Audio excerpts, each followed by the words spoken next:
Good morning to all of you and welcome to this forum. Through this clinical neurology forum, let us hope to be in academic touch and interact and learn. This forum envisages bringing out interesting and educative case presentations from our colleagues at different centers who do not have enough avenues to express themselves otherwise. With the sacred place of Madurai and the blessings of the Lords therein, the neurologists of Madurai will start this venture, and this will be soon followed by neurologists from Coimbatore and Salem for the present. In view of the ramping COVID spread, we'll decide when to have the next presentation. Your active participation would be a stimulus and would give the needed impetus to sustain the momentum in the following months. I'm extremely thankful to all the regional sales managers, the senior managers of Sun Pharma for making available this educational grant and enabling this program. Now, during the discussion time and during the talk itself, questions may be posted on the chat box or by raising the hand or by unmuting yourself and asking the question. This program is also being recorded and the link will be provided later for those who are not able to join in. My personal thanks to all the speakers and to the Doyen, Professor KS. I would request legend Professor KS, a teacher and the Doyen of Neurology Education to chair and conduct the proceedings. Professor KS, sir, please start your program, sir. Good morning. Thanks to all of you. Thank you. Good morning, Dr. Natarajan. Fantastic pursuit, your scientific pursuit, academic pursuit. After the neuro update, you are doing this for the benefit of all of us and the young students. We are all young when we learn, old when we teach. So we are both young and old. And I have now great pleasure in introducing my senior colleagues. Let us bypass the idea of a very large curriculum vitae posted without being read by many people. However, I feel it's my duty to introduce both of them with adequate clinical experience and teaching skills in clinical neurology. From reputed PG teaching institutions, Dr. SMS is from NIMANS Bangalore and later now in Apollo and Madurai, and Dr. Justin from Madurai Medical College and Vadamalayan Hospital with double responsibility, corporate as well as state. I'm sure they will their presentation will express more of their talents than what I have done so far. I'm grateful to Sun Pharma for this venture of educating all of us from amongst ourselves. Thank you. Now I request Dr. Justin to go ahead with the presentation. Are you doing first, Justin? Yes, sir. Okay. Good morning, everybody. Sir, shall I start, sir? Yes, please. Yes, sir. Good morning, everybody. At the outset, I thank Professor Natarajan, sir, who have initiated this clinical teaching program, the case discussion for the entire Tamil Nadu state. Thank you, sir. And I thank Professor, our teacher, the mentor, Professor KS, sir, for chairing this session and enlighten more and more clinical knowledge till we have to learn. So what are the things he has taught to us, we are doing now. He has to teach more also for us. So we are always hearing you, sir, always obeying and do the best, sir. Thank you, sir. With this, I am starting my first case. That is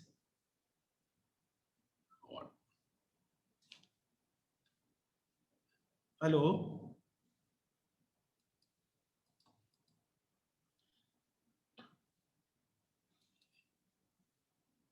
42-year-old female presented with acute onset of headache for 1 day duration. The headache is throbbing in nature, which is not associated with photophobia or phonophobia or vomiting. Justin, you have to share your slide. Slide is not shared. Only you are appearing. Sharing, sir. Not yet. That has to, you will have to zoom it and bring it on. Slide.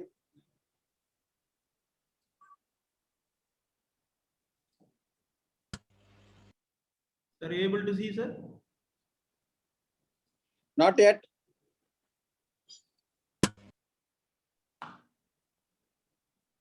Now we are able to see, sir. No, not on the main screen. Main screen only you are appearing.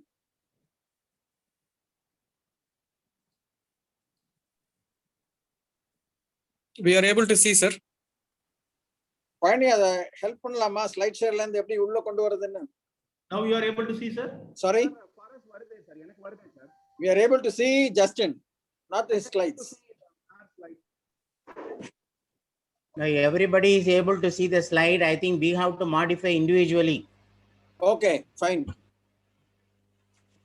Are you able to see the slide, sir? Yes, sir. Yes, sir. Please go ahead, sir. Please. Yes, sir. So, 42-year-old female presented with the OP with the complaints of headache, acute onset for 1 day duration. The headache is throbbing in nature, not associated with photophobia or phonophobia or vomiting. It is mainly present in the occipital region and also in the bifrontal region. It lasted for 1 hour on and off and partially relieved with the analgesic like paracetamol. It is not increased by coughing or sneezing. There is no history of head, neck pain or weakness of limbs or double vision or blurring of vision or unsteadiness of gait.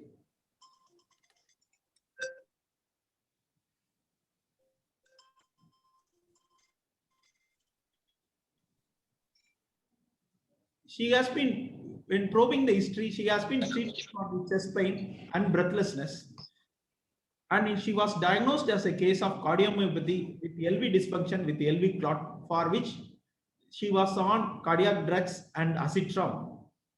On examination, patient was conscious, vitals were stable, BP is 100/70, pulse rate is 104 per minute, regular normal volume felt in all accessible peripheral vessels, and CNS is clinically normal, fundus is normal. Recent blood reports 1 month back was normal, entirely normal. So I suggested an MRI brain with MR angiogram, but patient was not able to take because she is having a severe claustrophobia. She was not sit in the MRI room. Taken a CT brain, then CT brain is normal. So with the diagnosis of vascular headache with the cardiomyopathy, I will put him on propranolol and flunarizine, and she went away because it is an OP. So she went away with the propranolol and flunarizine. CT wise, there is no bleed. After 40 days later, she got admitted and with a severe headache and vomiting in the ER, with the history of breathlessness and severe sweating. At that time, BP right upper limb is 110/70, left is 100/70, pulse rate is 112 per minute, felt in all peripheral vessels. CNS is clinically normal again. And now this time, because he has presented with the second episode of severe headache, so I wanted to rule out the vascular pathology of the brain. So I ordered for the MRI brain of the MR angio again. With the mild sedation, we are able to do the MRI brain because she has been admitted.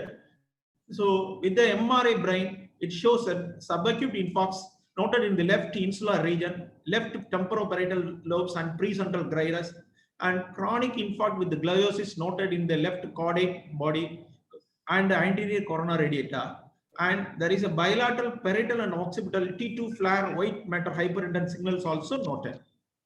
MR angio show a pruning of bilateral distal M3-M4 segment of the middle cerebellar artery, left more than right, and right vertebral and left ACA is hypoplastic. The left vertebral artery shows ectasia and the vessel wall irregularity, suggestive of vasculitis. This was the report given by the radiologist.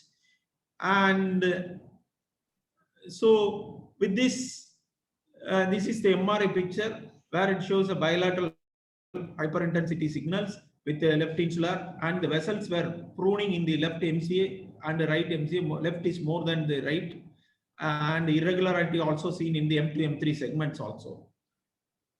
So we thought that it could be due to a vascularity which is causing this severe headache, and so we proceeded with the ANA profile, which is also negative. C-reactive protein also negative. Urea creatinine and electrolytes are normal. Rheumatoid factor is negative. ESR is 52 millimeters per hour. And vasculitic profile is did a C-ANCA and P-ANCA, which is also negative. X-ray chest was normal. An ophthalmologist opinion was obtained. They opined as a normal fundus and vessels were normal.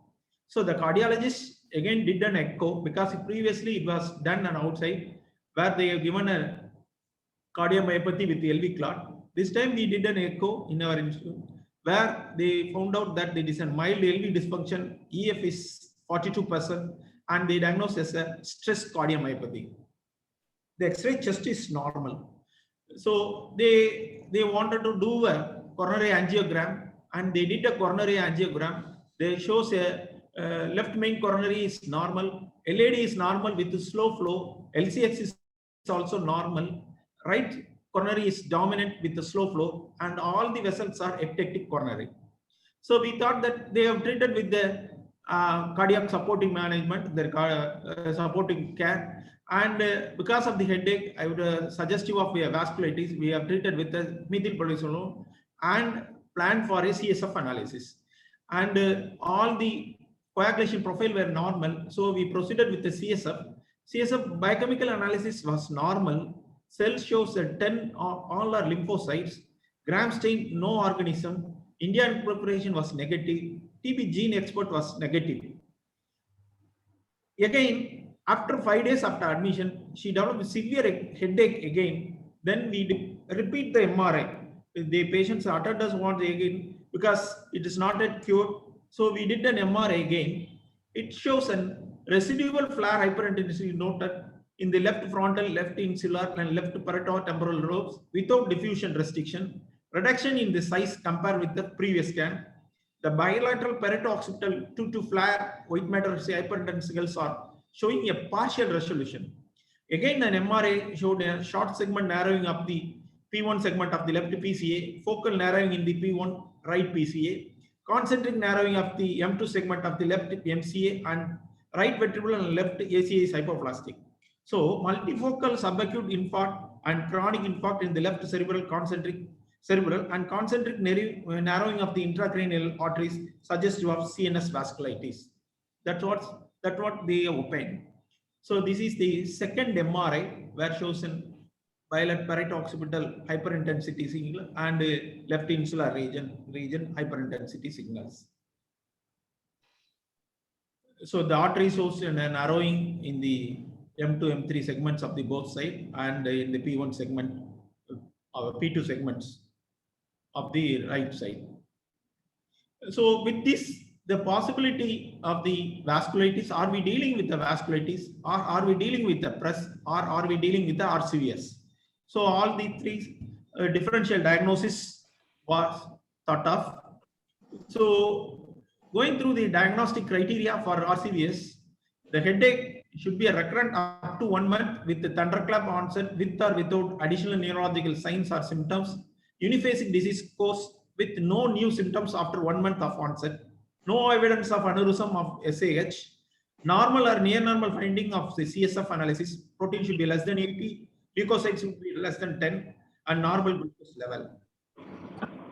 Segment of cerebral vasoconstriction demonstrated catheter angiography or indirectly at least CT or MRI. Reversibility of the angiographic abnormality 12 weeks after the onset. So these are all the characteristic clinical features characterized by the thunderclap headache, cerebral vasoconstriction, at least 2 different side arteries, resolution of the vasoconstriction, and precipitants like cannabis, alcohol, binge, cocaine, selective SSRI, non-adrenergic selective SNRI, nasal decongestion, steroids, ergot, triptan, nicotine, epinephrine, interferon alpha, cyclophosphamide, postpartum state, vascular dissection, surgical manipulation. So usual complications will be posterior reversible encephalopathy syndrome, convexity subarachnoid hemorrhage, intracerebral hemorrhage, infarction, and seizure. There are various synonyms are included in this. Like RCVS can be called as a call for me, as we know that CNS vasculitis, benign angiopathy, postpartum angiopathy, migrainous vasospasm, migraine angiitis, idiopathic thunderclap headache, drug-induced and fatal vasospasm in the migrainous infarction. There are other secondary causes for the RCVS also, like vasoactive, sympathomimetic, and serotogenic substances, and postpartum state, and other causes like hypercalcemia, even in pheochromocytoma, exercise, sexual intercourse also. So they have formed a RCVS2 score. Based on the score, recurrent or single thunderclap headache present is 5 point, absent is 0, carotid artery narrowing affected means -2, vasotrigger constrictive trigger is 3, present is 3, female sex is 1, subarachnoid hemorrhage 1. In this patient, recurrent headache that is present is 5, carotid artery is not affected, not affected 0, vasoconstrictor triggers we are not able to see, and sex is female 1. So comes to the score of 60. It is more than 5 is 90% sensitive, 99% specific to RCVS as a diagnosis, compare with the non-RCVS diagnosis, particularly primary angiitis of the CNS. So other second possibility of PRES, but there is no drug intake, there is no hypertension during the admission, there is no collagen vascular disease biochemically, serologically, clinically also there is no evidence for the collagen vascular disease. There is no renal failure and other things. So there are overlap syndromes. There is RCVS and the PRES. Overlap of 10% of the cases of RCVS are associated with PRES, regardless of the cause, share the similar clinical features. PRES has got the characteristic finding on the MRI, which is symmetrical white matter edema in the posterior cerebral hemisphere, particularly parieto-occipital region. Hypo or hypointense on DWI, diffusion weighted, and hyperintensity on ADC may distinguish it from the stroke in most of the patient. So a third possibility of vasculitis, collagen vascular workup is negative. It may be a primary CNS angiitis or a secondary where the ANCA and CSF count is only 10 cells, biochemically is normal. And in the diagnostic criteria, the history and clinical features of occurred otherwise unexplained neurological deficit, presence of classical angiographic or histopathological feature of the angiitis within the CNS, no evidence of systemic vasculitis of any other disorder that could cause or mimic the angiographic or pathological features. So in the basically cerebral vasoconstriction, basically due to a vasoconstriction due to the increased cerebral vascular tone dysregulation, it may be due to a sympathetic overactivity that causes a endothelial dysfunction, oxidative stress that causes the endothelial dysfunction. The predisposition may be the more in the female gender, precipitating factors in the vasoactive substance and pregnancy, postpartum triggers, catecholamine, vasoconstrictive prostaglandin, and pro-inflammatory cytokines. The basic constriction that can cause an dilatation, thereby it produces a ischemic infarct in the border zone regions, or there may be auto-regulation failure, breakdown of the blood-brain barrier causing the PRES, as well as the intracranial hemorrhage, especially the cortical subarachnoid hemorrhage. So we have discharged with the steroids and flunarizine amitriptyline with the diagnosis of the stress cardiomyopathy, where that is CNS vasculitis, queries RCVS. After again, she got admitted after 20 days with the severe headache and vomiting and diarrhea. This time he has got a profuse sweating and BP was 90/60 with a high pulse rate 120 per minute. CNS again clinically normal. This time the urea was raised to 80 milligram and creatinine 2.6 milligram. the sodium of 140 milligram equivalent. Then the cardiologist asked for the nephrologist opinion. The nephrologist asked for the ultrasonogram abdomen and the renal artery. So this was the ultrasonogram. This is 5.6 into 5 centimeter of hypoechoic lesion in the central aneurysm area, abutting the superior pole of the right kidney to rule out right adrenal mass. So renal Doppler, no significant renal artery stenosis. Then we proceeded with the CT abdomen. It shows right suprarenal lesion suggestive of the right adrenal mass, pheochromocytoma. And we proceeded with the biochemical investigations for the pertaining to the pheochromocytoma. The aldosterone is 0.4 nanogram, plasma renin active is 0.39, and calcium and magnesium is normal, phosphorus is 4.7, and this is the adrenal mass in the right side of the kidney. And this urine metanephrine we have sent, it is normal, 176 milligram, 176 microgram per 24 hours urine. And urine metanephrine plasma, it is 108 against the 88, which is normal. Normetanephrine is 122, which is normal limit is 20 to 135. 3-methoxytyramine is 5.9, which is normal, less than 118 nanogram per liter.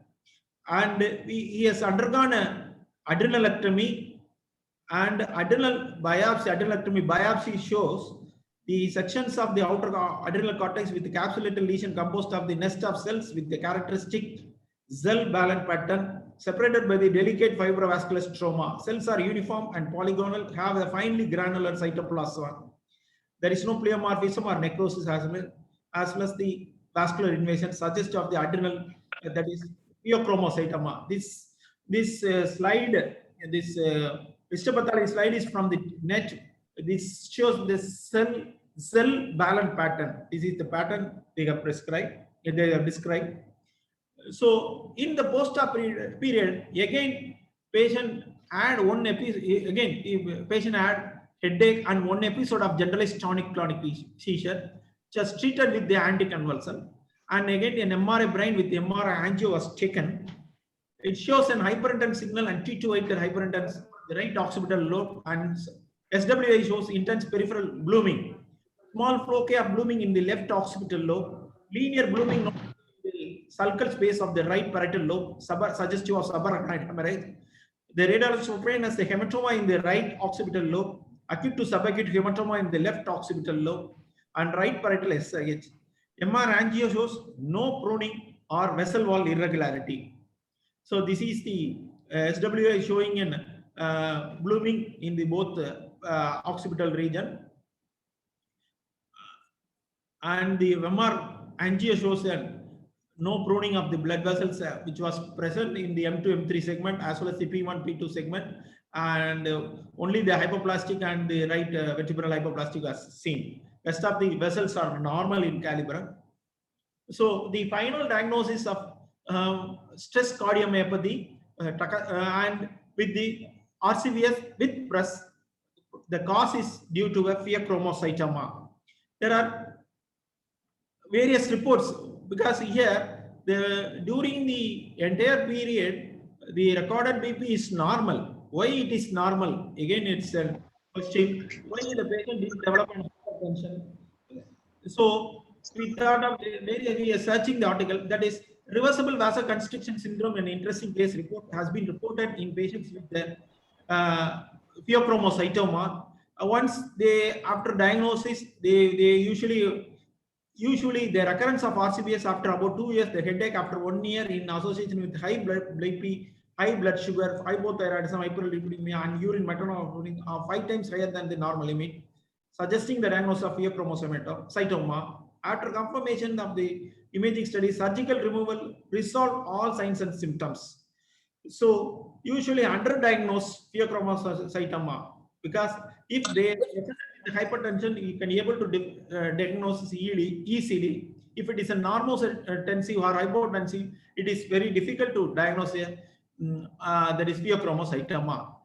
And the atypical presentation of the pheochromocytoma, where there are central nervous system involvement, is rare association is CNS vasculitic-like features has been described in the pheochromocytoma, rare case of pheochromocytoma during an evaluation of the CNS vasculitic-like symptoms. This paper was presented in the Indian Journal. And in going to the discussion of the pheochromocytoma, that is, it is due to a secretion of the catecholamines. It can show an episodic palpitation, hypertension, headache, diaphoresis, flushing, and dyspnea. Cerebral ischemia leading to neurological disease is a rare manifestation of the pheochromocytoma. It may lead to acute cerebrovascular event. Various factors considered responsible for the cerebral ischemia include severe hypertension with the derailed cerebrovascular autoregulation, catecholamine-induced vasospasm of the cerebral vessels, or catecholamine-induced cardiomyopathy, hypokinesia, embolization from the left ventricular thrombus. And two distinct clinical types have been associated with the leading to the CNS symptoms. One is reversible cerebrovascular constriction syndrome. Second is a vasculitis. Rasave et al. Reported a 34-year-old female with recurrent palpitation. He described that they suggestive of the pseudo-vasculitis. It is not a primary CNS vasculitis. So, why is developed a normocytic? There are two. One is this cardiac symptom is due to a catecholamine-induced vasospasm, cardiomyopathy, hypokinesia, and stress cardiomyopathy, embolization, and vasoconstriction, cerebral vasoconstriction syndrome. It is due to the adrenaline as well as the noradrenaline. Here, the epinephrine, there is epinephrine levels are high. That will produce episodic hypertension. Not a sustained hypertension. Where almost most of the people have a normotensive or hypotensive, and in between they may have a hypertension. That creates a problem rather than the hypotensive or the normotensive. So, with the take-home message, here the page, whenever you see a thunderclap headache, RCVS or press, look for the any vasoactive substances. If BP is normal, and always look for always do a ambulatory BP monitoring so that you are able to pick up the episodic rise in BP. That is very useful. Is to see the structure of the kidney. Whenever you see the RCVS or the press or the TC, thunderclap headache, always look the structure of the kidney and the vessels going for the kidney, renal artery, and the adrenal. So these are all the important things. Here the patient was presented with the Takashima cardiomyopathy, stress cardiomyopathy, and the RCVS, and the association with the press because of the hypertension, and in between hypertension, which was not able to record it, and he developed seizure also. So presented with a severe vasculitic-like picture, and while probing the entire thing is based on the chemical analysis and the good clinical scenario, clinical examination. Always look for the pulse, as our professor usually said. Always look for the upper limb pulse, upper limb BP, as well as the lower limb BP. So these two things are always look for the hypertension. Whenever you see the press, always look for the cause for the hypertension and the vasoactive substances. If you see the RCVS, look for the vasoactive substances. BP, if it is normal, look for the ambulatory BP, and look for the adrenal pathology and the kidney structures. So always our Professor KS always used to say, always clinical.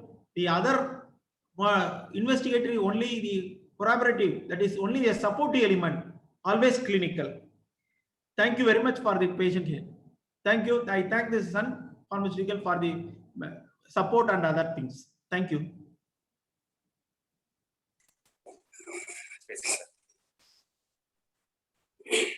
Thank you, Dr. Justin. Fantastic case for a physician and a neurologist, Yes, making us go back to basic physiology and many other things. Thank you very much. I think you made us all think very well from our younger days to the present days as so-called super specialists based on general specialties. Thank you. But my small comment is that I think we are dealing with a case in which they have unrelated problems. I think both the pheochromocytoma, which is only histological and not clinical, and also the cardiomyopathy, which may not be related to this at all. Yes, just a minute. neurovascular disease, which is a small vessel disease. I Yes. think the investigation to confirm vasculitis is not MR angiogram, but a Yes. CT angiogram or a DSA to Yes, know whether there was a constriction and whether there was a reversal of constriction. It's very important. And I Yes. think so that could have been done. There are so many practical problems. I'm not going to that. Only comment I would like to take is, in a younger person, you think of Cadacil, but in an older person, especially the cardiologist giving oral anticoagulants, if there is a bleed, you must think of amyloid angiopathy. You must be Yes. careful. People on anticoagulants should bleed. And that will also be subcortical and outside the basal ganglia. So I think there was a teaching.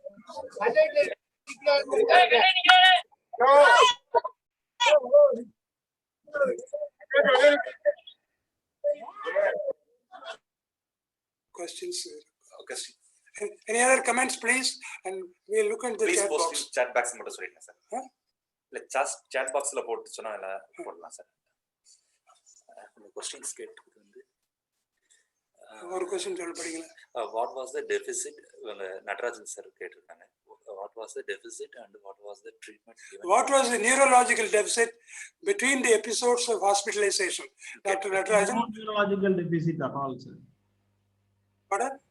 No neurological deficit, sir. So she was a normal person, Normal okay. person.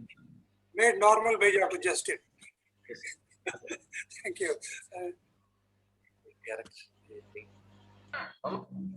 Dr. UMS has already sent his comments and he appreciates the diagnosis. And who else? Anybody else? Was the patient given beta blockers? Yes, sir. Yes, she was given. He's already said he has given the earlier stages. Yes. Yes, sir. He was migrainous headaches. Okay, sir. அவ்வளவுதான் chat box ல போடுறேன். Any other question? Justin, it's a question. Thank you very much. It's an excellent presentation. Thank you, sir. I am Meghanda. Yes, sir. Yes, sir. Please. It was fabulous. It fantastic diagnosis, but the very stressful, as Professor pointed out, was you are emphasizing on the stress cardiomyopathy. Yes, sir. That was the most stressful aspect. Of course, we always think of stress. Yeah. Stress is usually associated with, of course, apart from the drug-induced problem, is usually associated with hypertension.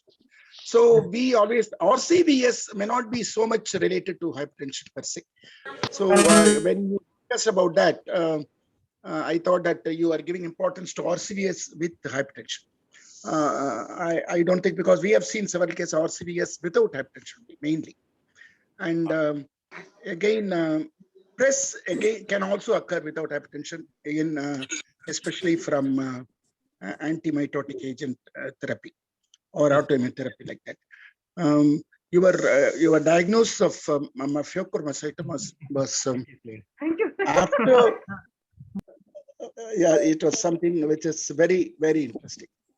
Very interesting to be associated with this problem. Thank you. Thank you very much, sir.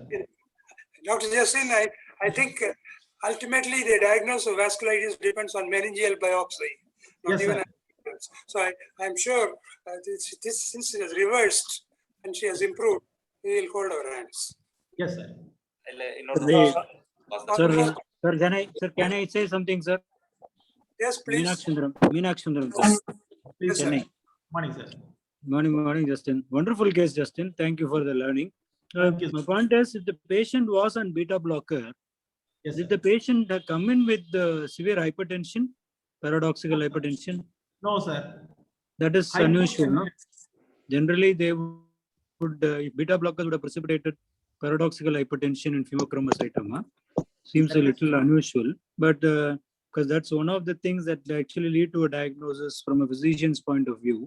Yes, sir. The other thing is, this is probably, as you have said, catecholamine-induced vasculitis. Yes, sir. Initially, when you presented, I was thinking about primary angiitis of the CNS, Yes, sir. primarily because the cells were around 10 cells.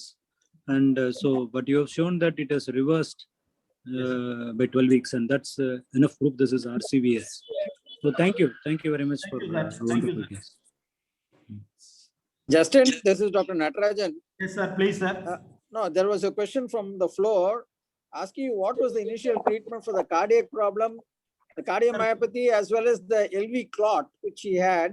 Acetram, sir, What was they, the treatment given during the initial period was a question from the floor. sir, they have given Thank acetram, sir, acetram, sir. And So the cardiac- patient was on anticoagulant as well. Yes, sir. Yes, sir. Yes, sir. On anticoagulant acetram, sir. So may I ask one more question, sir? Yes. Please, sir. Justin, sir, thank you very much for the excellent case, sir. Yes, sir. Thank you. You in the presentation, you told that patient had a history of LV dysfunction even prior to the onset of headache. Was that so, sir? Sir, he was diagnosed as a case of cardiomyopathy with the LV dysfunction elsewhere, and he was on treatment with acetram and cardioprotective drugs. Later, he developed a headache for which he was landed in the OP with a severe headache, day one. This was the scenario, sir. Is that if the patient had LV dysfunction prior to the onset of headache, the catecholamines might not be able to raise the BP in the presence of LV dysfunction. Yes, That's yes. why the patient might have not developed hypertension at all. Undo, that is in epinephrine usually will have a hypotension and flashes of hypertension only, which at that time we may not be able to recover. Only the metanephrine, there is norepinephrine will have a persistent headache, persistent hypertension, where you are able to do the, we are able to measure the blood pressure at any point of time. Here the unique feature is he has got a rise in epinephrine, not the norepinephrine. Yes, That sir. is the, Yes, sir. Yes, sir. Thank you so much, sir. thank you, thank you, thank you. Again, there is a question as to why there was a cerebral hemorrhage as well as subarachnoid hemorrhage. I think Anusha had asked the question. Sir, in press, in the complicated press, we will have a subarachnoid because he developed an hypertension during the seventh post-op day. He developed an hypertension and severe headache and thrown one episode of seizure. Followed that, we took an MRI that shows an subarachnoid hemorrhage in the right parietal with the cortical bleed in the occipital region, sir. Dr. Justin, Yes, sir. I think she improved not because of adrenalectomy or the mass removal. She improved because of her goodwill. There's nothing to do with neurology. I mean, that's a small suggestion. Now, I think we will stop at this stage, perhaps take it up at the end of it. Thank you, sir. Thank you very much, sir. Professor Natarajan, sir. Thank you, sir. Thank you very much for everybody. Thank you, Justin. I should thank all of you. Yes, sir. Thank you, sir. Thank you all, sir. Thank you, sir. Sir, mainly it is presented for the PGs, sir. Mainly. Thank you. You made us think, and everybody thinks. All of us are PGs. No, sir. It's our PG for the learning because they are going to treat us, sir. Now let us invite the cycle doctor, Dr. SM. Go ahead.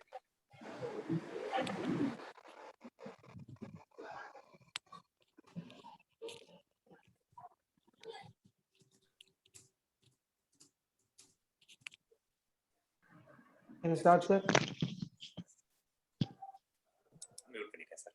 Sir, can I start? Yeah, yes, sir. Your slide is visible, sir. Yeah, please, sir. Okay, and my voice is also audible? Yes, sir. Very nice, sir. Okay. At the outset, I should place it on record that whatever we produce is the product which has been given to us by our teachers, and it's our success as well as our difficulties. We all owe it to our teachers. Sir, and it's our great teachers, two of them together, to take us the path of learning in these very difficult days. Thank you, VN sir, for having invited us for this talk and giving us a platform for this presentation, and our evergreen teacher, Professor K. Srinivasan sir. And there are several people who are involved in this case. I thank one and all. That's a huge list to go through. You can just have a look at it. And thanks Sun Pharma for this invitation. And Justin, excellent case, da. My classmate, my friend, my guide, phenomenal. Thank you. Very happy. Now I'm getting nervous because of you. No, Sundar. No. My patient is a story of a 40-year-old boy who was referred to us in view of a seizure.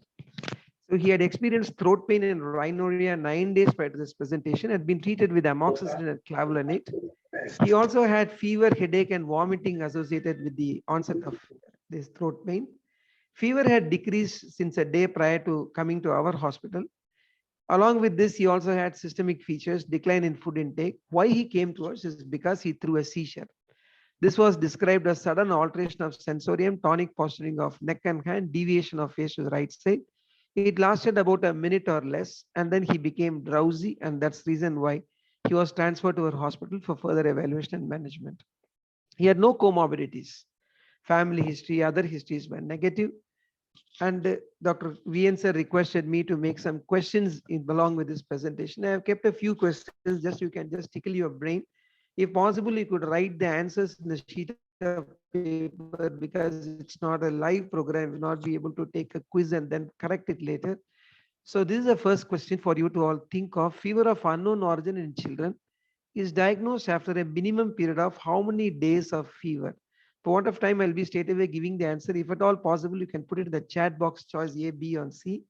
I'll wait for 5 seconds and then go for the answer. 1, 2, 3, 4, 5. Right. So the answer is 8 days.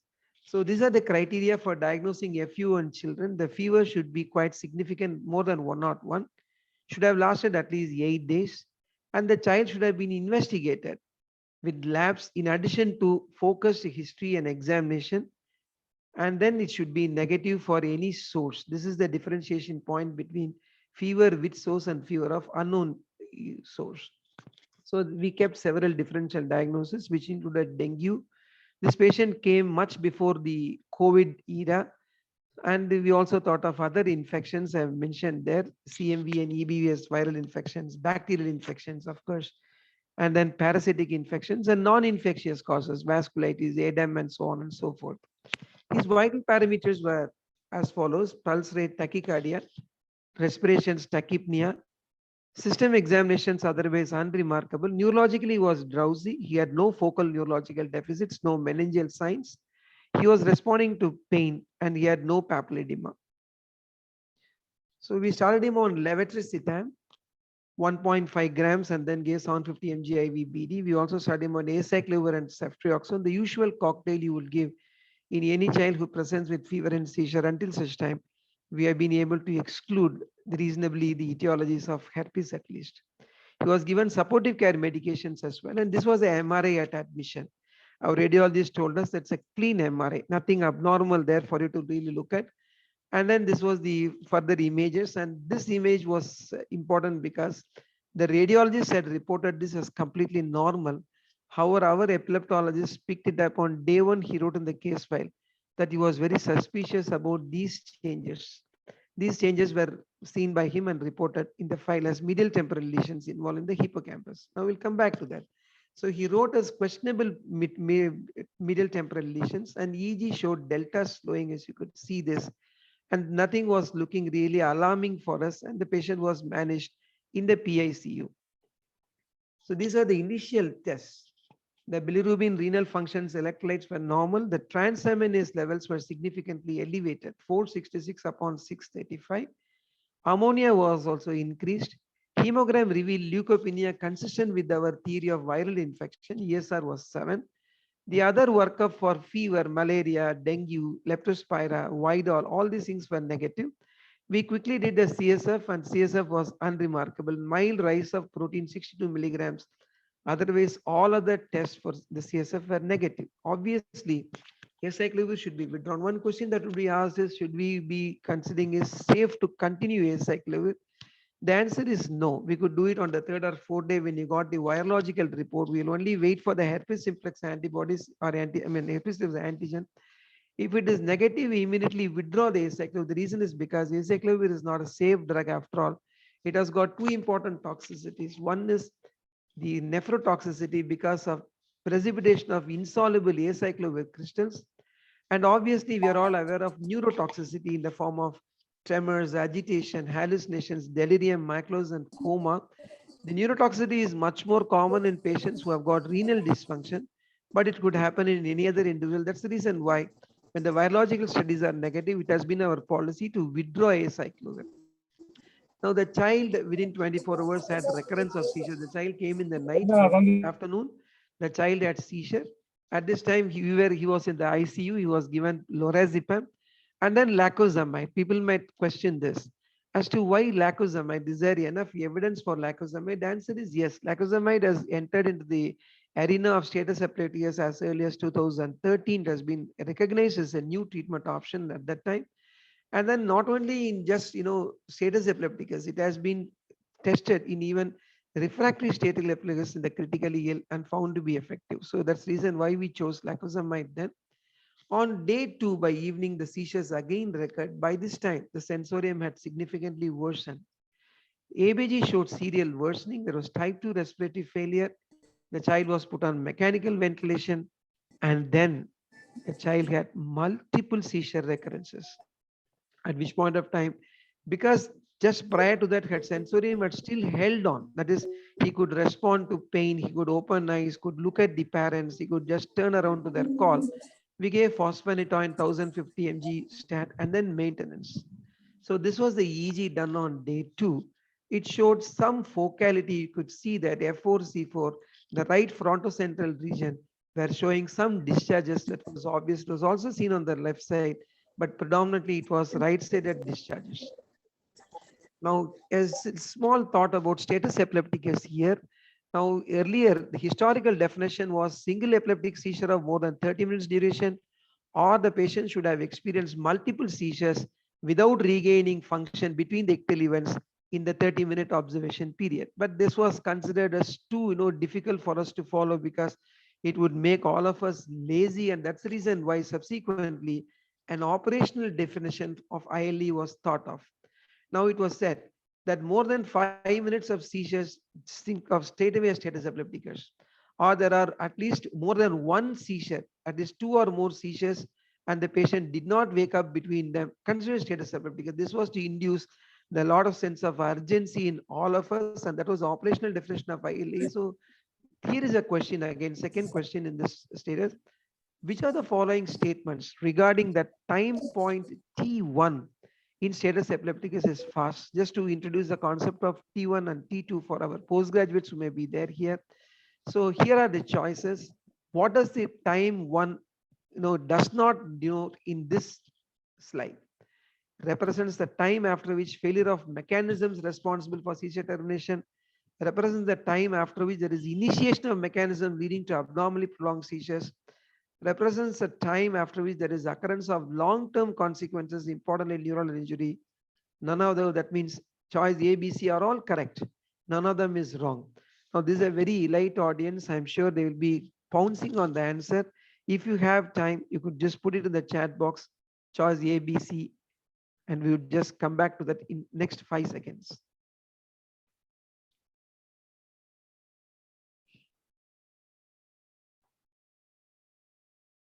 So the answer obviously is C, because that represents timeline 2. So conceptually, the ILA came up with 2 time points. They said time point 1. That was the time considered that at this point of time, the seizure activity should be considered as abnormally prolonged.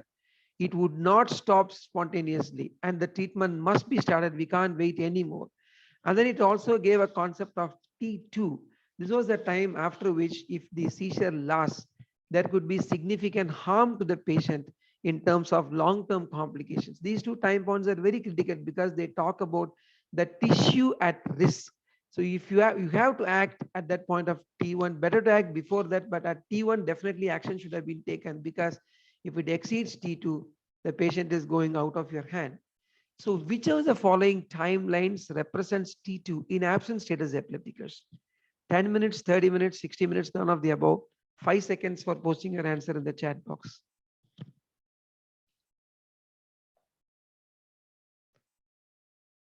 The answer is none of the above, because we know the timelines that before 30 minutes, there would be significant action to be taken. Otherwise, generalized seizures would result in significant harm. For focal seizures, again, it's not clear. For the other seizures, it's not clear, probably more than an hour. But absent status, it's not clearly known to us whether they would be having significant deficit. That's why the T2 time point in absent status epilepticus has not been defined. So we'll leave that. So ILA defined in 2015, the status epilepticus is a condition resulting from failure of mechanism responsible for seizure termination or initiation of mechanisms that lead to abnormally prolonged seizures. It also said that it's a condition which after the time point 2 can lead to neuronal death, injury, alteration of networks depending on the type and duration of the seizures. So now the question that would be asked is that when you see an EEG, when you see a seizure with your eyes, obviously, would you do an EEG for these people? Why would you do EEG when you already have seen the seizure, the patient has seized, you have put him on an MJ and the ventilator and all those things. Why do you need a EEG? So here is why we should do an EEG in all status epilepticus. Obviously, it will be ridden with movement and muscle artifacts, but it may also show continuous spike and wave activity, especially when the muscle activity has ceased, either pharmacologically because you paralyzed or the seizures, the movements ceased, but the patient may still show continuous spike and wave activity, suggesting generalized seizure activity. That means you may have to act at this point of time. If there are any focal abnormalities, it would give you a clue to search for focal causes. And then even when the seizures have ended clinically, has the status epilepticus truly ended, or are there continuing seizure activity without convulsions? So EEG is a must. There has been, this patient had recurrent epileptiform activity. We did a continuous EEG monitoring. It should be initiated as soon as possible when facilities are available. If facilities are not available, at least you get a long EEG. It is recommended that a 3-hour minimum recording would be the most yielding one. If you do it a 1 hour or 45 minutes to 1 hour EEG, the rough estimate of pickup is around 45 to 50%. So you'd always consider a long EEG and how long it should be recorded, at least for 24 hours after the seizures have stopped. If you are giving IV anti-seizure drug, it's recommended that EEG is continuously recorded for the entire period that these anti-medications are given. So here is a surprise. What is the loading dose of levetiracetam in convulsive status epilepticus? I'll wait for 5 seconds for you to put the answer in the chat box. 10, 20, 40, 60. This question I have taken from up to date.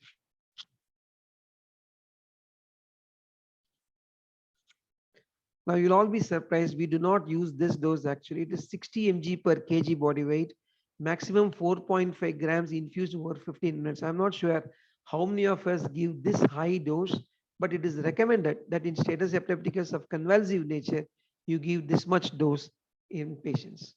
So this patient was now on levetiracetam from the emergency, lacosamide, fosphenytoin. The child continued to have seizures. So the question is, what next? What do we do next?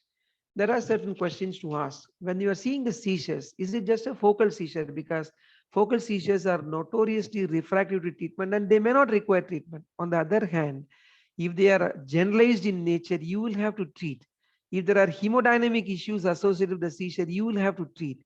If there are clear-cut ongoing generalized electrographic discharges, not just the LPDs, you will have to treat them. So the child had multiple seizure types. The one which was striking was the generalized tonic-clonic seizures.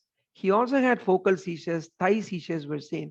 Later on, the child went on to develop stimulus-sensitive jerks much later during the course of our stay, but GTCS were always seen, which was prompting us to go higher on the ladder of treatment of status epilepticus. So now the question to be raised is this: are we dealing with status epilepticus or refractory status epilepticus? So here is a question. Refractory status epilepticus means there are ongoing or non-convulsive seizures despite appropriate doses of initial benzodiazepine on non-benzodiazepine drug. 20% of children with status epilepticus have refractory. I'll skip this question. So these are all the medications that was on. Seizures were still happening. So we went for further treatment as for refractory status epilepticus. So we started midazolam. That's a favorite for pediatricians. Unfortunately, following the institution of midazolam, the child, as expected, had a drop in blood pressure and therefore dose has to be reduced. So midazolam is a very useful drug, usually given it as a bolus of 0.2 mg per kg at the rate of 2 mg per minute initially. Subsequently, you can repeat this 10 times. You can go up to a maximum of 2 mg per kg body weight boluses every 5 minutes. You could do that. After this, you have to do a continuous infusion, which can be as low as 0.1 to start with, titrated to 3 mg per kg per hour. Obviously, midazolam will have its problems. When you start midazolam, later on tachyphylaxis could happen. And one important thing is that when you try to taper off and stop midazolam, the patients may develop withdrawal seizures, which are less frequent if you use high doses. So now this was happening. We should ask this question. There are many seizures which are happening. Any other treatment you would like to give at this point of time? Put in the chat box if we have time for 5 seconds.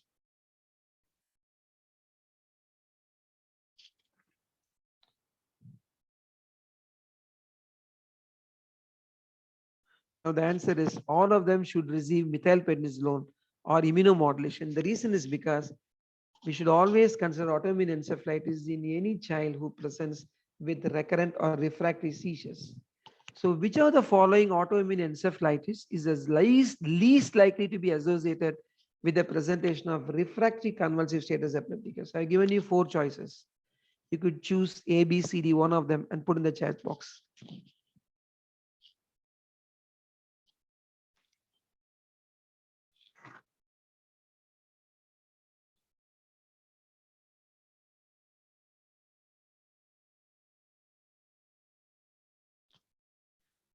The answer is LGI1 anticipated because that usually presents with faciobrachial seizures and a non-convulsive status. Whenever you see a convulsive status, you think of the other etiologies which I mentioned there. So child developed hyperglycemia after institution of steroid. He was only 14 years old, but child required titrated insulin. BP dropped with midazolam and the seizures still recurred. So the question is, what is the best course of action? Now there are 4 choices, 5 choices rather. Which one of them would be chosen by you? A, B, C, D. You could choose the answer and put in the chat box once again.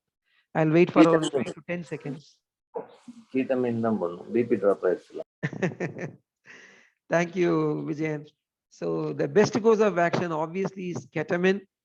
And ketamine is an NMDA antagonist with glutamate antagonism, which is useful in the later phase of status epilepticus. Dr. Case teaches us that initially there is propagation of seizure promoting mechanisms, and later on it is because of the toxic. But initially it is failure of inhibition, and later on there is excitotoxicity, neurotoxicity, and that's where glutamate antagonists come to play. Ketamine is a very useful agent given at loading dose of 2 mg per kg body weight, subsequently infusion 1.5 to up to even 10 milligram per kg per hour. Importantly, they do not suppress cardiovascular function.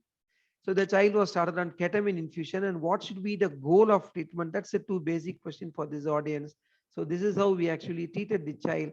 The child was put on infusion, and subsequently we could achieve importantly the burst suppression, which prolonged over a period of time, and we achieved long prolonged suppression burst pattern. So now at this point of time, any other treatment, the child was still throwing seizures with all these things. There is a role for dietary therapy for status epilepticus. In fact, ketogenic diet has been used even in super refractory status epilepticus. So this was the whole anticonvulsant list at this point of time. This was, remember that it was on day 2.5 or day 3. This was the child's prescription.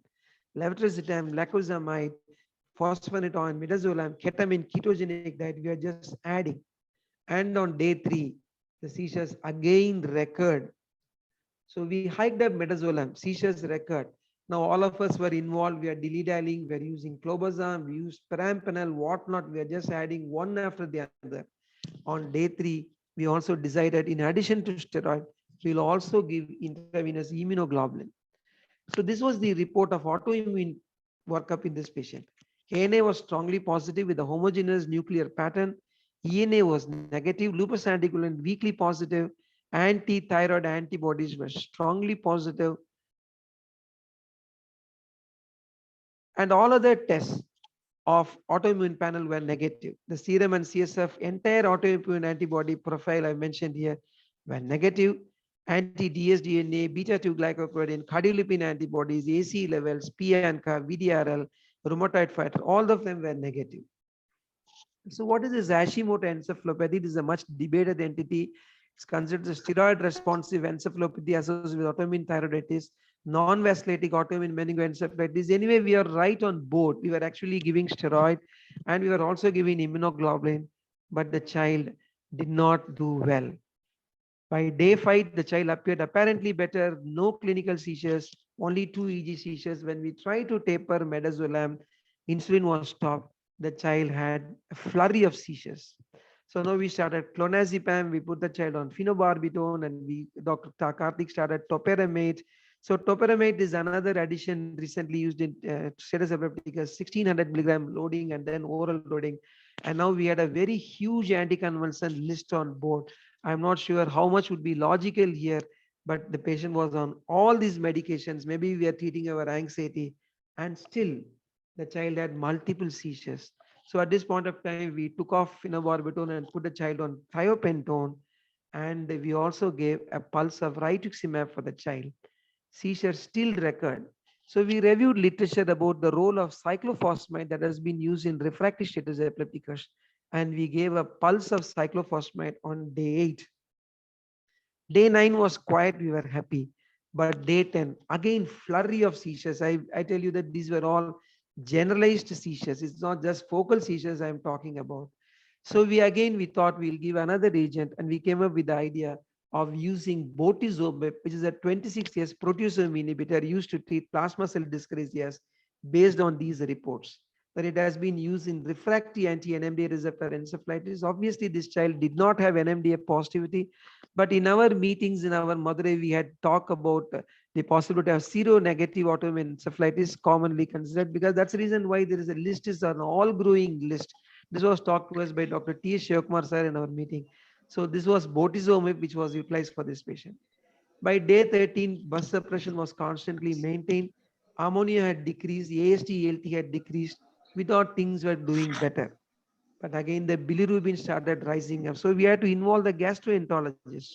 At this point of time, we decided that we'll take off lacosamide and perampanel. They are not good agents to use in terms of, hepatic dysfunction. We took it off. Multiple seizures on day 14, we gave bortezomib. There was a progressive rise of bilirubin. And then triglycerides started getting elevated. You should come back to that. You keep it in your mind and just put in your thought. You could think of anything regarding the etiology of this patient.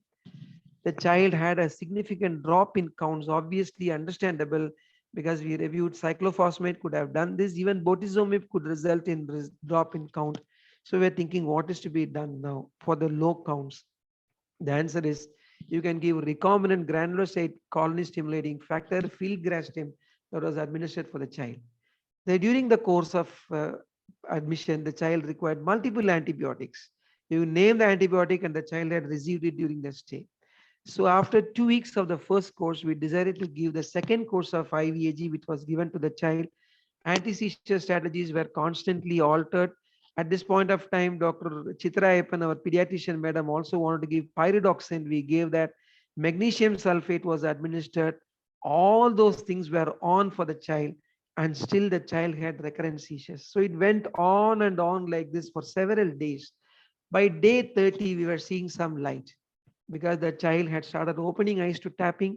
Sometimes the child was also looking towards the side of call, and we were very happy about it. So at this point of time, the child had this list of medications: phenobarbital, levetiracetam, clobazam, topiramate. We had restarted lacosamide. The seizures again recurred.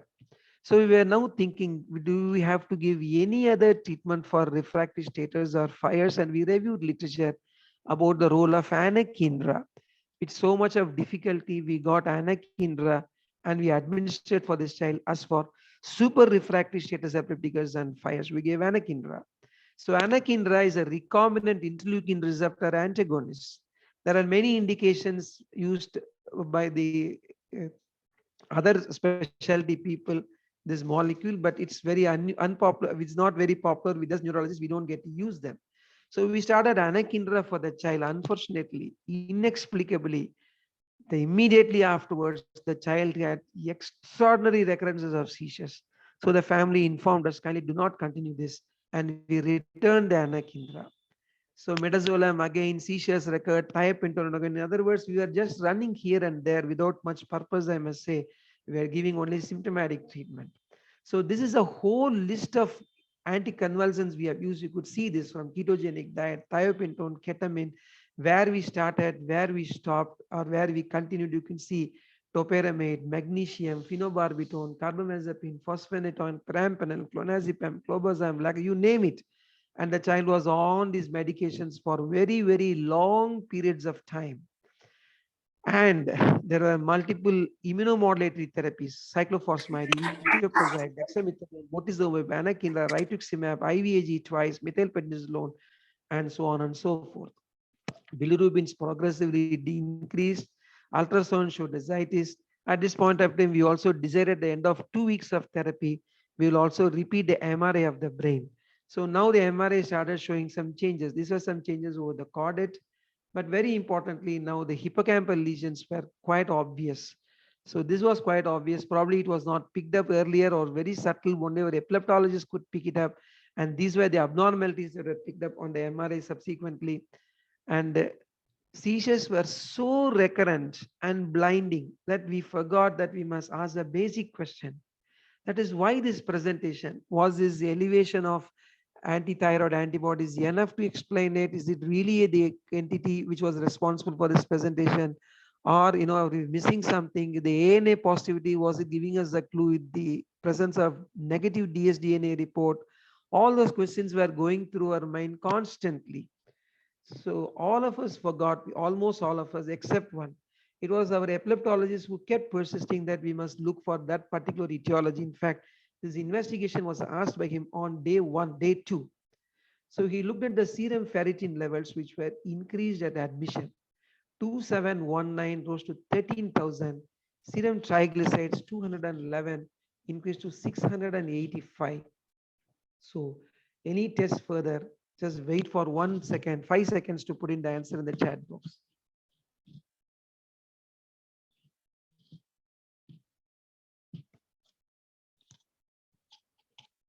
The child underwent bone marrow evaluation.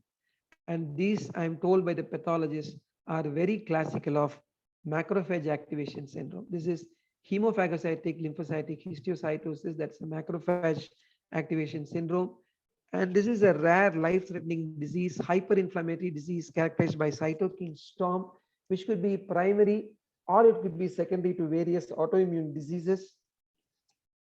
So it is diagnosed with using HLH criteria. It should be a molecular diagnosis, or 5 of the 8 criteria which I mentioned should be satisfied. So the child had 5 of them: fever, cytopenias, hyperferritinemia, hypertriglyceridemia, and the bone marrow. Splenomegaly not there, fibrinogen level storing not there, and we couldn't do this test. So this test could not be done, but we did the whole genome exon sequencing to exclude any familial HLH, which was negative in this child. So a brief word about HLH. Basically, whenever there is an inflammation going on in your body in response to infection or tumor or anything, subsequently the infection has to be down-regulated. The inflammation has to be down-regulated. This is done by activated macrophages and lymphocytes. Now, failure of this is what is responsible for HLH. In other words, the inflammation goes unchecked. Hyperinflammatory, dysregulated immune response is why the patient can develop tissue destruction. So these are some of the cells which are important for clearing this. We have the macrophages, which are the professional antigen presenting cells. They are the ones which present the foreign antigens to the lymphocytes. And how are they taken out? They are taken out by natural killer cells and cytotoxic lymphocytes. Now the NK cells, they eliminate the damaged, stressed macrophages, which have been activated in response to infection or malignancy. And what do the cytotoxic lymphocytes do?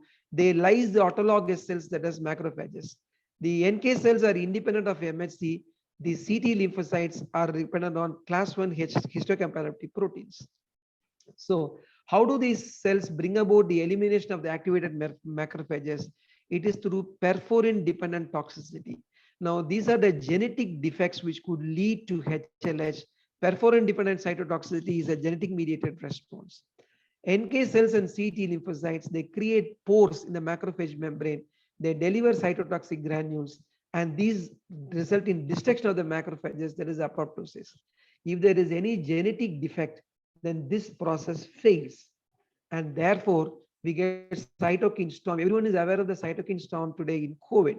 So in HLS, the NK cells and the CT lymphocytes, they fail to eliminate the activated macrophages. There is lack of normal feedback regulation. There is excessive macrophage activity, resulting in excessive release of cytokines, resulting in a storm, which ultimately leads to multi-organ failure. So one 5 seconds pause for the exact treatment for HLH if anyone had the unfortunate opportunity to treat them in their practice. I'm saying unfortunate because it's a very difficult disease to treat by itself.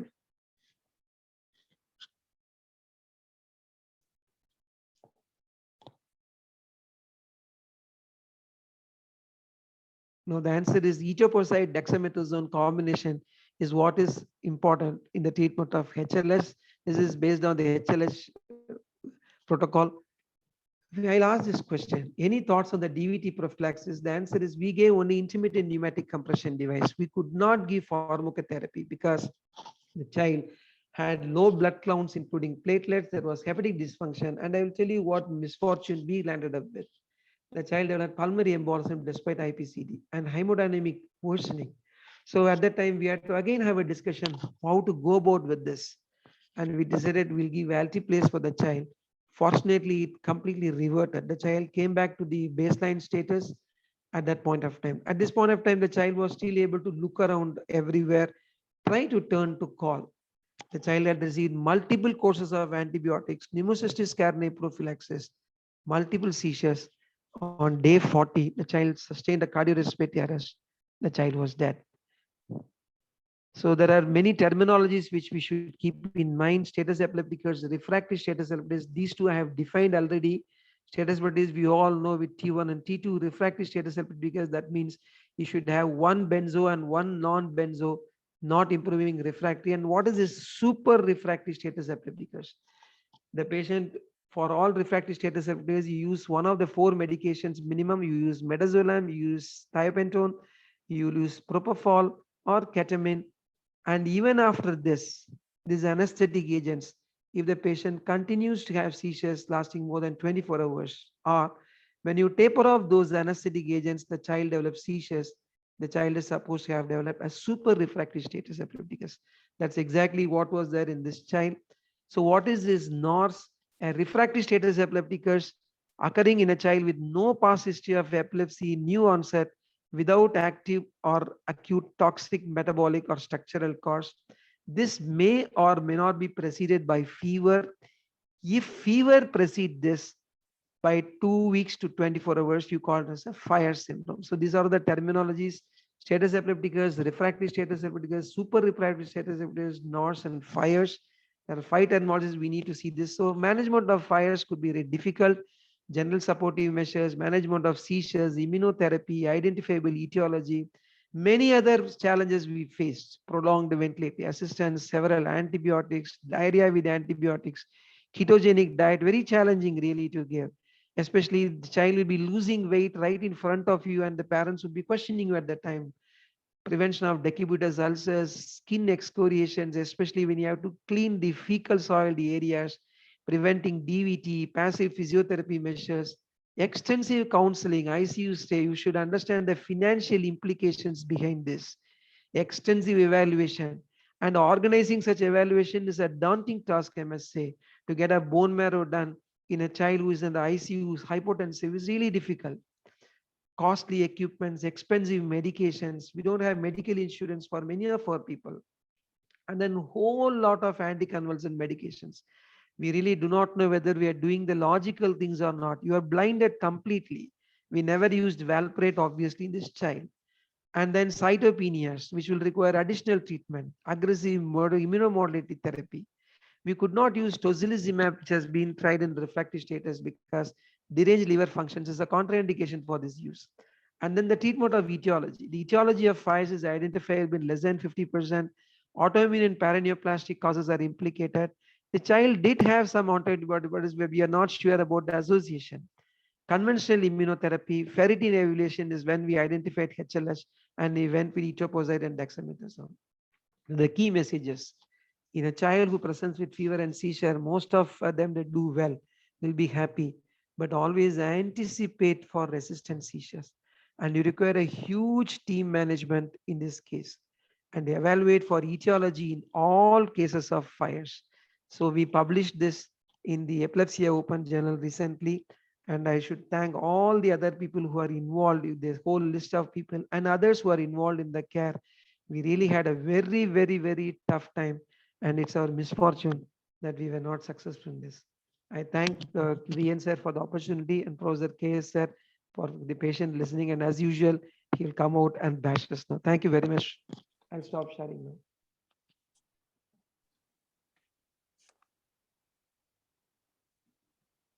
Thank you. Thank you, Dr. SMS. Fantastic, thought-provoking case with all complications. And thank you for presenting a case which none of us can even diagnose even after the child's death. I'm sorry, but we have a lot of learning points in this, that it has exposed our ignorance more than our knowledge.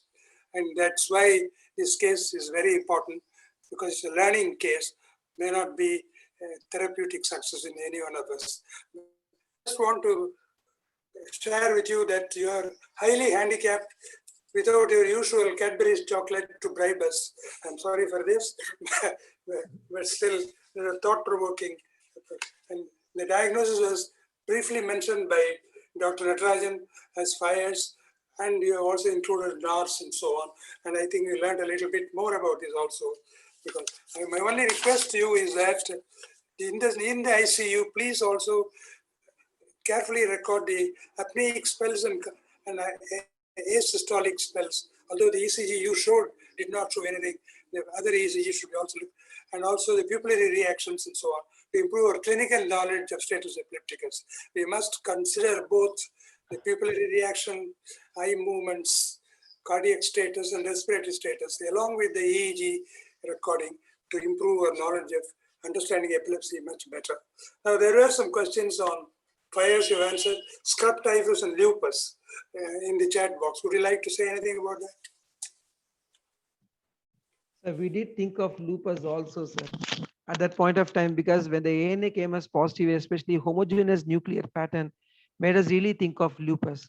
But we were telling ourselves already the treatment for lupus was on in this patient, because even for some malignant lupus, the child was on immunosuppressive medication, steroid, as well as immunoglobulin. I'm not sure how much more we could have given for this child. So the treatment was on, we could not, but the point is the predominant presentation was one of CNS manifestations, especially refractory status epilepticus. And someone had also posed a question, what was the status of primary versus secondary HLH? At this point of time, difficult to tell. But at the time of first presentation itself to us, the serum ferritin was elevated. So it would have been a primary HLH. We could do the bone marrow in this child only on day 11. So it was not really, fully geared. We are not fully geared to take up that investigation immediately. Dr. Muthukani kept persisting, and we had technical difficulties in going ahead with, the process of getting a bone marrow, and ultimately we could get it. And maybe it's HLH we could have picked up earlier itself. Not sure really, sir. SMS, this is Sir. Dr. Natarajan. Sir. Why was ferritin and triglycerides tested in the first place in this child? Okay, sir, triglycerides actually came as part of our package, sir. In our package, which we do routinely at the time of admission, triglycerides were elevated, sir. So immediately when he saw that, it struck the epileptologist, sir. In fact, on day 1 in the case file which I have with me, he has written to do serum ferritin. Somehow the ferritin levels did not come to us in time, I must say, sir. And he pursued it. By day 6 or so is when he got the ferritin levels seen by him first. It struck him. In fact, he had seen a patient with HLH only a few days ago in our hospital. He also wrote it up in one of the journals, sir. So he has written a case report on HLH. Dr. Muthukani has put a case report on HLH along with Dr. Sir. Again, serum ferritin is an acute phase reactant, isn't it? Most of the situations Yes, sir, where there is inflammation,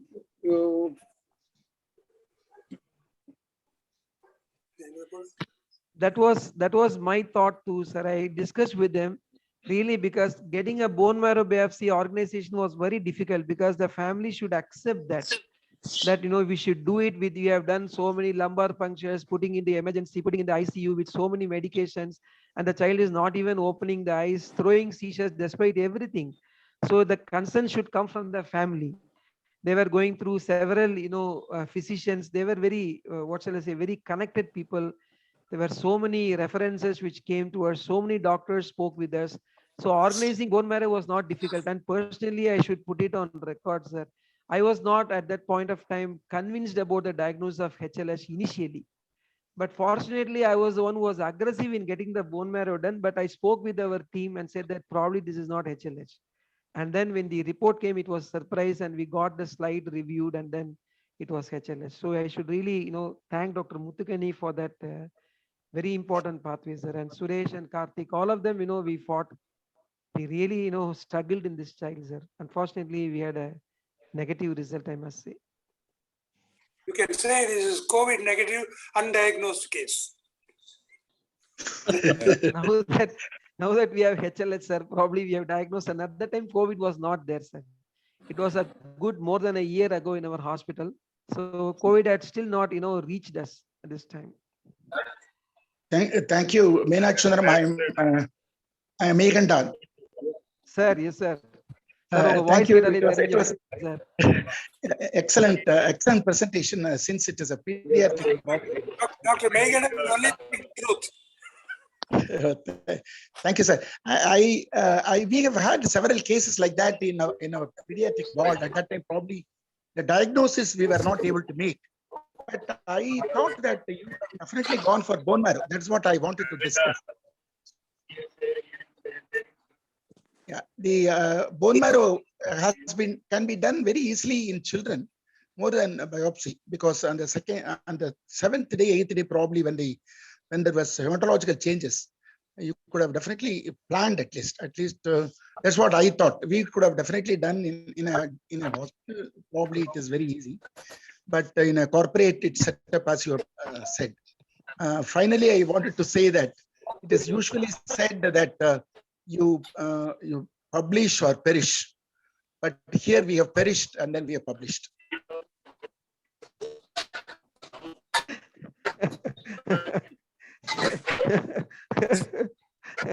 Sir, that's a fantastic thing, sir. Actually, sir, in day one, it did not strike us, sir. When we got the triglyceride elevation seen by us on 6th day, Natarajan sir was also asking this. We repeated this and it was really going up. So initially what we discarded as an acute phase reactant was really coming up. Even at that time, the disease was quite active, recurrent seizures. But then at that point of time, we were sure we'll go with bone marrow, sir. As I said, it is difficult to get consent from the family at that time because the trust in you will start fading down because they are seeing that you do everything and then the seizures are simply recurring. There are no results. You tell them, the family, that you gave this, you gave IVAG, you gave steroid, you gave 100 anticonvulsants. And then the child has not made any progress in the ICU, having recurrent seizures. What will they actually think of us, sir? It's difficult for us to convince. You have to make that point very clear. And that's the reason why we couldn't get it very fast, sir. In fact, we tried.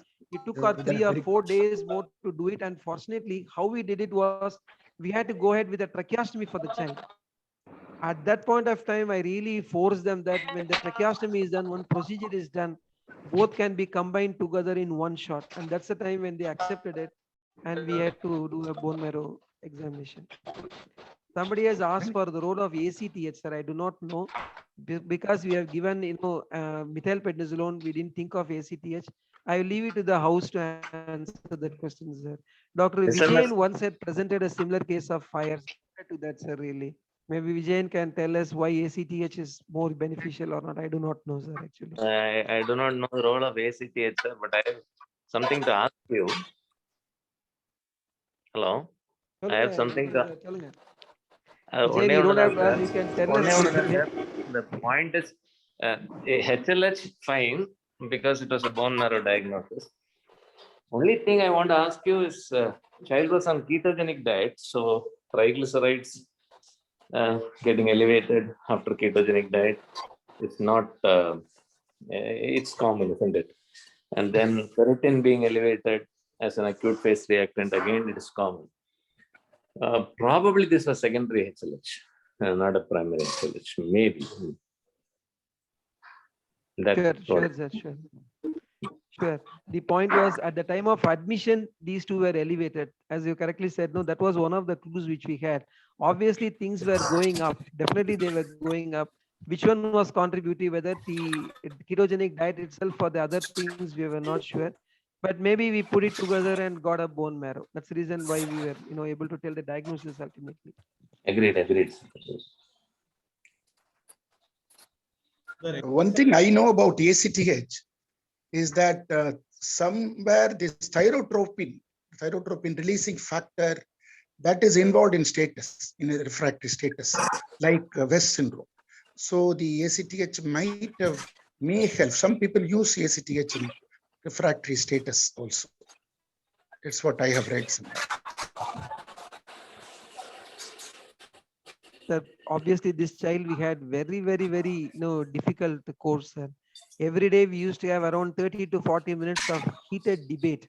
Dr. Chitrayapan madam would be sitting with us, Dr. Murugan Jayaraman, those two people will be from the pediatrics. All four of us will be sitting, myself, Karthik, Suresh, and Muthukani. And then the ICU head, Dr. Padma, would be sitting. Many times we'll be joined by Dr. Rajesh Prabhu. We were sitting and discussing every strategy there, sir. It was one of the very difficult cases we ever, handled here.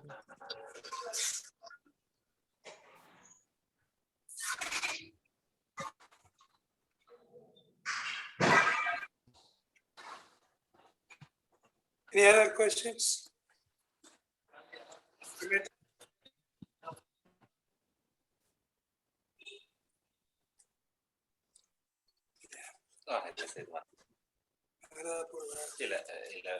The role of ACTH in fever. Yes, hello, that's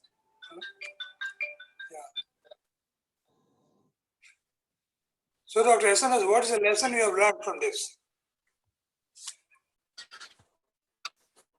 sir இந்த மாதிரி case தான் உங்களுக்கு refer பண்ணி ஓடிடணும் sir. உங்களையே அவங்க contact பண்ணாங்க sir. நீங்க அந்த சமயத்துல வர முடியல. நீங்க உயிர் போயிடுது சார் நிஜமாவே. போயிடுது sir.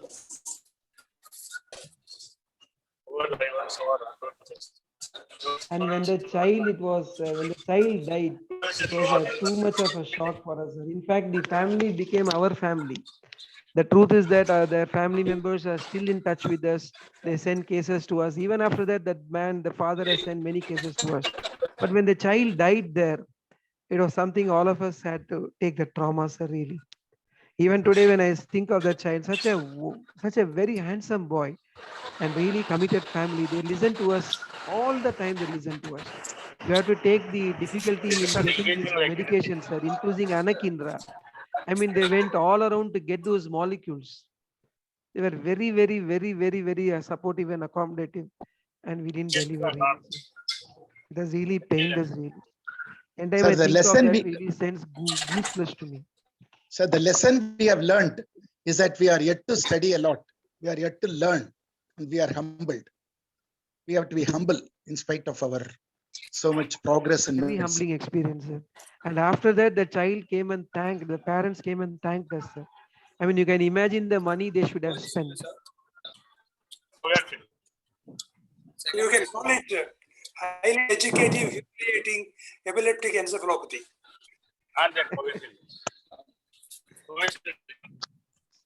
Painful, really, sir. Painful. Vijayan presented a similar case, sir. I had listened to that in another forum. Very difficult case again, but I think that child had a good response at the end of it. Ultimately, that is what is important. The child came out. Correct, Vijayan? Yes, sir. He responded well. But he's still on multiple anticonvulsants. 3 days ago, I met a child who had come out of it with only behavioral disturbances. Ayurveda child had done well. Treated in Meenakshi Mission Hospital. Doing very well. But we lost them.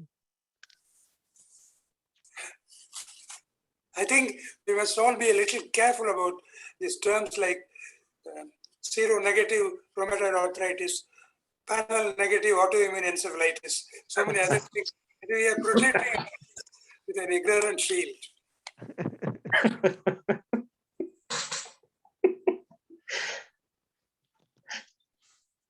Hello, SMS sir, can you hear me? Yes, sir. Oh, namaste, Ravi. Good morning. Good morning. Good morning. Can I say something if you don't mind? Please சொல்லுங்க ரவி, நீங்க வேற அப்பா Thank தான் you. நடத்துறாங்க. எங்கிட்ட கேட்க வேண்டியிருக்கு. No, it's a very, very interesting case. The reason and it's very useful for all of us, because I have had a similar patient where we've had a super refractory presentation and with seizures for a 26-year-old female who basically presented a very similar picture. And it turned out on day 5, day 6, we actually had a similar presentation of severe pancytopenia. But what is worrying me was, in spite of your high dose steroids, high dose immunosuppression, your if the HLH presentation probably was a secondary presentation, because we've had a similar situation where we've done a bone marrow biopsy and it turned out to be HLH, but it was a secondary one, and we had done genetic testing in Great Ormond Street also, and it turned out as a secondary form, not as a primary HLH. And unfortunately, outcome prognosis for HLH is quite catastrophic in spite of the treatment. So, in fact, we initially thought the initial presentation was as a Rett syndrome for a lady of 26, but it didn't turn out to be a Rett. Actually, it turned out to be HLH presenting similarly, but she also had an initial infective episode of what turned out to be a vancomycin resistant enterococcus as an initial presentation. So the question is whether this HLH presentation was actually secondary. And as you were suggesting earlier, as what Dr. Vijayan was suggesting, and everybody else was, Dr. Natarajan was suggesting, the initial presentation was just an acute phase reactant.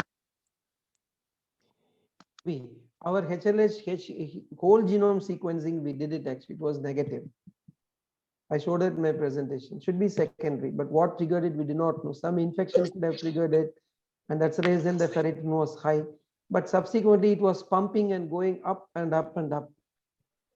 So that's when we recognized that probably this was, something which we need to really be cognizant of, not just ignore as an acute phase reaction.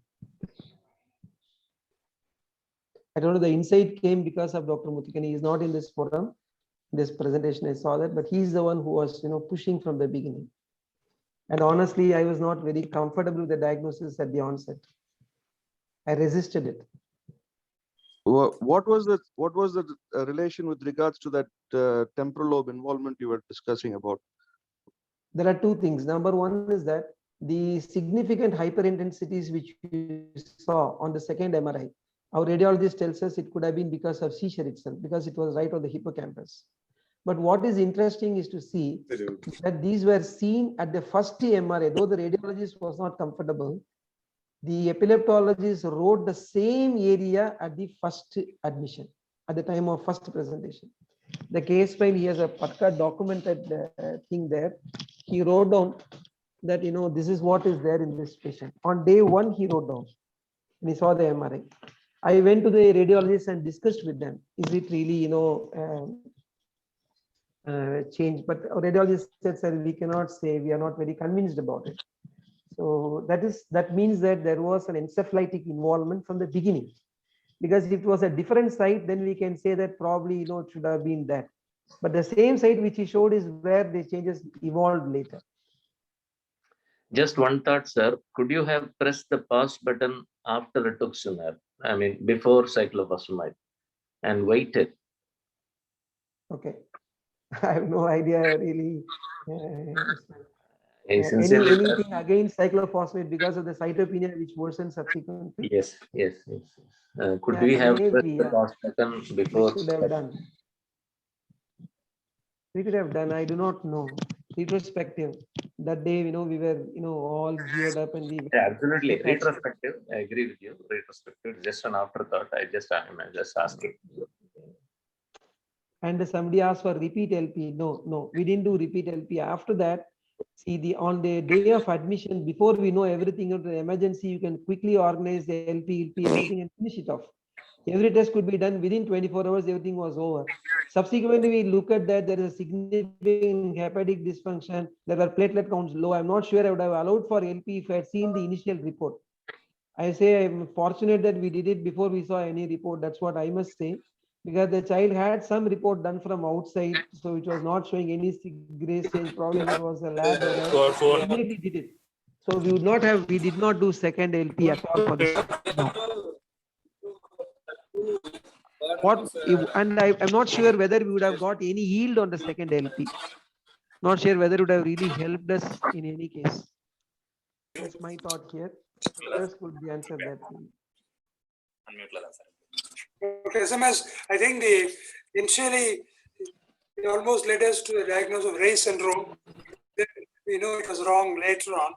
But then the hippocampus can be damaged by repeated seizures by themselves. It could also be secondary to the seizure disorder because the EEG is not for hippocampal lesions, but it is generalized seizures. So do you think the hippocampus damage could also be to subclinical seizures earlier on, clinical, when it came to follow? I do not know, sir. I'm sorry. The question which you are raising is that the initial changes which were seen on the MRI, which were because of subclinical seizures. I do not know, sir. I'm sorry. I have no answer to that, sir. How early those changes would happen in the MRI eludes me, sir. I do not know. Maybe you can answer or others could answer, sir. I have no idea. So what was the repeat MRI showing about hippocampus? Sir? We did a second MRI. What was the hippocampus? The second MRI showed classical changes which I showed you, sir. The changes were only over the hippocampus. The issue why I mentioned that is because at the time of the admission itself, the first MRI, our epileptologist spotted out those changes. And the second MRI classically showed that. After 2 weeks, it showed up. The same areas which he showed. Another afterthought, sir. Again, though I'm making a controversial point here. Before cyclophosphamide, maybe I would have tried a loading dose of carbamazepine. I understand, I know that carbamazepine is not definitely indicated in the case of status epilepticus because it takes time to achieve trough levels. But what from Dr. Ganeshan taught me, he's been saying that it's a wonderful drug and I have used it in refractory status epilepticus with quite good results in 2 cases. And there is a reference also. There is a textbook reference, Adams. Jane actually attended that talk also where you mentioned about that. In this child also, carbamazepine was one of the medications on the list. I'm not sure when we added that. I mean, because now it is now that you have asked this question, I could go back and look into it. But there were carbamazepine was, I think, one of the drugs. I'll just check that once again whether it was given. Maybe it was there. Just before you wind, can I just tell something? I don't know whether you are audible. I am Dr. Suresh Nair. I am the odd man out. I was to these wonderful lectures. And only neurosurgeon probably listening to this, having worked in the institute where we have a big epilepsy program. And also the first presentation, reversible vasoconstriction syndrome. Chitrajendal Institute is known for vascular work also. Wonderful presentation. I was an alumnus of Madurai Medical College much before many of you joined. And I was Professor KSS, one of the pet neurosurgery resident. Contemporary that time was Christopher Madhyadas. He joined along with me. Probably the first DM resident there, to be followed by Chandra, who also taught me some neurology. Great presentation. What I wanted to attend, I just wanted to see Professor K.S. sir there. So I asked Nadarajan whether I can get the link, and he thankfully forwarded it to me. And great presentation. Actually, I loved the second presentation, epilepsy, and what to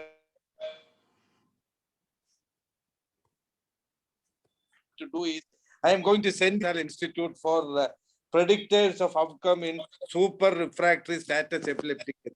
It has been published very recently. I will send to Nadaraj and he will forward it to all of you. And great presentation. SMS, I have not been there when you were a student there, but great presentation and nice to see you, Professor KS. I really admire, adore him. Wherever I go, I always talk of him also. Nice to see. And a great presentation. Include me in your future discussions also. Okay, I am one neurosurgeon who is interested in clinical neurology. Okay, because of Professor KS. Thank you. Thank you, Dr. Suresh. We're also proud that one of our students became very senior most, almost a director of the Chitra Institute. And we are very proud of that. Thank you. And could also become like you, the president. President of Neurological Society of India, which 2018, Saturday Medical College, I could reach that level, sir. Thank you. Suresh sir, thank you very much sir. நீங்க எங்களுக்கு வரேன்னு சொன்னீங்க sir, அப்புறம் வராம போயிட்டீங்க. I'm just reminding you sir. அந்த சமயத்துல I spoke with you. I will send applications. I will send all publications which Thank has you, come sir. out Thank from you. status refractory to you. Some has been from Amrita Institute by Vinayan, and others from Chitrathirungal Institute by Asalad. I will send everything to you. Okay. Thank you sir. Thank you very much sir. Great presentation. Thank you sir. Thank you sir. Just in presentation. Good. Okay. Very nice presentation. Okay. Thank you, sir. Okay. Thank you sir. Vijayan. Okay. Great. Vijayan, if you are there, you can see this Future slide. You programs. can see this 3, 5, 7, 8 one is carbamazepine. Okay, sir. We use that because I remembered your presentation also in Chennai. You made that presentation. Yes, sir.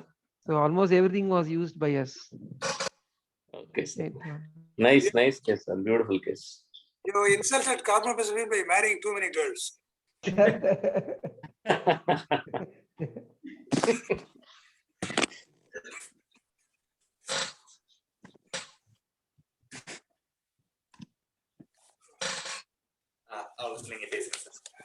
Dr. Natarajan, any comment or shall we call it a day? Sir, you can close the session, sir. I'm very happy. We had an excellent session. Two very good cases presented by Dr. Justin and Dr. SMS. And of course, comments from you, from your side. Always wise comments, sir, as usual. And I'm thankful to the speakers, to all the participants who took active part in it, and to you, Professor KS, sir. Please continue to bless us with your presence. And thanks to Sun Pharma also, sir. Sir, you can conclude, sir, please. Thank you very much. Both the cases are very educative, well presented, honest presentations with difficulties shared with others and success also appreciated by others. And I think these are the teaching sessions which we will carry in the future for both the juniors and seniors. And we will work and be better neurologists tomorrow. Thank you. Thank you, sir. Thank Sir, you very I just have one announcement. This Yes, program is also being recorded, and for those of whom could not take part today, it will be made available as soon as I get the link. That is nice. Thank you, sir. Thank you very much. Thank you, sir. Thank you, sir.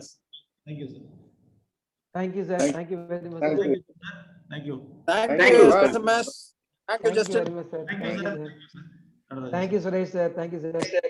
Thank you, Bye. Suresh Nair, Bye. sir. Bye. Thank you. Thank you, sir. Justin bye I will type. Okay. Thank you. Justin bye Mapla. Thank you, Mapla. Thank you. Improving all of us. Ravi, thank you. Thank you, sir. Thank you, sir. Thank you. Thank you, Ravi. Hi, Ravi. Welcome. Sir, good morning. Nice to have you here. Sir, Ravi, எப்படி இருக்க? Thank you, Vijay. Ravi. Sir, Sir, yes, super, sir. Papers, சோமசைட்டம்னா learning case. நான் பார்த்ததே இல்ல. Excellent. நீ பேசலாம் sir. We have appreciation from abroad. We have appreciation from neurosurgeon. I think we all feel sad we couldn't do better. Thank you. Thank you, sir. Thank you, sir. That's a desi appreciation from abroad. Ravi, நம்ம பையன் sir.